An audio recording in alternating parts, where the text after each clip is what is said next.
बिस्मिल्लाहिर्रहमानिर्रहीम। उम्मीद करने सब खैरियत नाल होणगे और अल्लाह ताला तुहानू तंदुरुस्ती देवे। ते अज तुहाडी मुलाकात कराने चाचा धूड़ पट नाल। ते वो अपने को इत्थे आए ने, माशाअल्लाह उन्हें टिकटॉक तो बड़े जे रुपये कमाए ने, तो उन्होंने पुछ दस करने भी किदां किस तरह तुसी ये पैसे कमाए ने। ते आओ तुहाडी मुलाकात कराइए। अस्सलामुअलैकुम चाचा जी, की हाल जे? ठीक ठाक जी? सब खैरियत ने? बच्चे ठीक ने? है जी साडा चाचा साडे इलाके का 204 का, बहुत ही अल्लाह ताला ने इन्होंने इज्जत दी है। पहला टिकटॉक ते सन, हुण माशाअल्लाह अल्लाह ताला ने अगों सुन ली है, अगां स्टारां चले गए ने। तो इन्होंने पूछने हैं भी किस तरह तुसी गए हो, कि हिसाब किताब सी? हाँ जी चाचा जी, सानू जरा थोड़ा तफसीलन दस्सिओ जी। मैं पहले तो शुक्रिया अदा करांगा अपने वेखण वालियां दा कि उन्हां दी मुहब्बतां ने टिकटॉक तो स्टार्ट लिया। बैकवर्ड जिहा इलाका है मेरा ते चिश्तियां डारा वाला। हाँ जी। बट टिकटॉक के लोगों का प्यार मिलिया जनाब, पहला बड़ियां मुहब्बतां। मैं भी कोशिश की उन्होंने वास्ते कुछ अच्छा लैके आवां एंटरटेनमेंट वास्ते। हाँ जी। ते बस लोगों का प्यार मैंने टिकटॉक से वायरल कर गया। उस तो बाद मेरे नसीब कि मैं बड़े बड़े चैनलों के बड़े बड़े स्टारां दे नाल, मेरी मुराद पेंडू न्यूज़ गुलफाम साहब उन्होंने नाल मैं काम किया जनाब वाला, और यार काफ़ी चैनलों से मैं काम कर रहा अलहमदुलिल्लाह। ते अच्छा गुजर बसर हो रहा जनाबे वाला।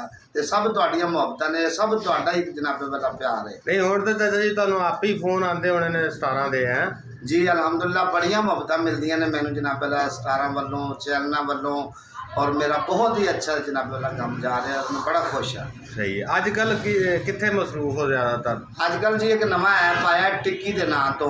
अच्छा जी। उहदे ते मैं अपनी फैमिली क्रिएट की है, रोही फैमिली के नाम तो। अच्छा ते अच्छी अर्निंग है उनकी। यकम मार्च तो उनका स्टार्ट हो रहा है। उस तो पहले असी जनाब वाला उनका सैटअप करते पे हैं। ईगल वाले जनाब वाला जोड़े ना, ईगल फैमिली वाले पाकिस्तान के अंदर लैके आए ने टिक्की नूं, और वो एजेंसियां दे रहे हैं जिंदे मैं अपनी एजेंसी ऐड करवाई है रोही के नाम तो। क्योंकि मैं एक रोही का रहने वाला, तो मैं रोही फैमिली के नाम तो जनाब अपनी जी ना एजेंसी लई है उन्होंने कोलों। इंशाअल्लाह उहदे ते मेहनत कर रहे हैं। तो तुहानू भी कहांगा ये टिक्की ऐप ते सारे दोस्त आओ, अच्छी अर्निंग के जनाब डॉलरां दे विच मिल रहे हैं जनाब। नहीं जी इंशाअल्लाह आवांगे। तुहानू मकसद है भी इत्थों तुसीं कित्थों उठे हो, कित्थे तक चले हो, तुहानू किन्नी क खुशी हुई है? देखो जी खुशी की तो इंतहा ही नहीं। टिकटॉक का भी जो प्यार सी असल वो ही लैके आया। फैन फॉलोइंग जितने भी टिकटॉक की सी उन्होंने मुहब्बतां ने कि अज मैनू दुनिया जानती। और पाकिस्तान के अंदर ही नहीं, इंडिया के अंदर भी जनाबे वाला मैनू बहुत वेख्या जा रहा। और फोन से भी कई दफ़ा मैनू इंडिया के विजिट से जनाबे वाला आए ने, इन्ना प्यार करते हैं इंडिया के चढ़ते पंजाब वाले लोग जोड़े ना। तो मैं उन्होंने भी शुक्रगुजार हाँ। बड़ी गल है जी, बड़ी गल है। मैं ना जी ये अल्लाह ताला का शुक्र है अदा करना चाहिए, और जिन्ना भी किया जाए उन्हें थोड़ा किसी भी मामले कोई भी बंदा कोई भी काम शुरू करता वो मेहनत बहुत जरूरी है जी। बिल्कुल तुहाडी गल बजाए मेहनत लगन के नाल जो तुसी अपना टाइम दोगे ना किसी काम को दिलों, तो तुहानू कामयाब होने तो कोई नहीं रोक सकेगा। बेशक नहीं है जी। तो तुहाडा प्यार सी ते मेरी मेहनत से जनाब अल्लाह पाक ने बड़ी शोहरत दे छड्डी है। तुहाडियां मुहब्बतां ने ते लव यू जनाब। बड़ी मेहरबानी भाई चाचा जी, और इंशाअल्लाह तुहाडे नाल मुलाकात होंदी रहेगी। मेहरबानी जी, शुक्रिया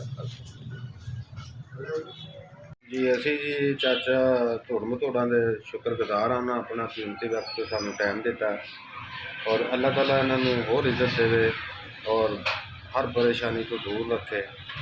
तो इंशाअल्लाह जी मिलांगे तुहानू कल एक नवी वीडियो नाल। अपना ख्याल रखियो जी। Love you.